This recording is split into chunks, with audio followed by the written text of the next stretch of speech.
બધાને લાગે અમારી મેગી બેસ્ટ છે, પણ એકવાર અમારી મેગી તો ચાખી જુઓ. સૌથી પહેલામાં તેલ ગરમ કરવા મૂકી દઈશું. તેલ ગરમ થઈ જાય એટલે લીલા વટાણા, કાપેલી ડુંગળી,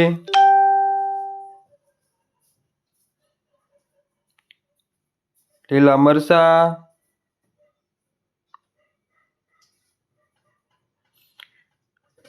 અને ટમેટા નાખી દઈશું.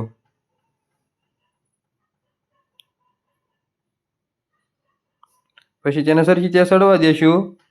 પછી આદુની પેસ્ટ, લસણની પેસ્ટ, મીઠું, હળદર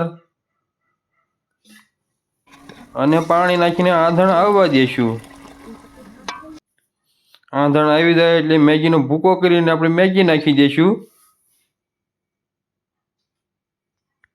મેગી સરખી રીતે સડી જાય એટલે મેગીનો મસાલો, ધાણા જીરું અને લીલા ધાણા નાખી દઈશું એટલે આપણી મેગી બનીને તૈયાર. આવી દો ને મોઢામાં પાણી. હવે તો જરીક ફોલો કરજો.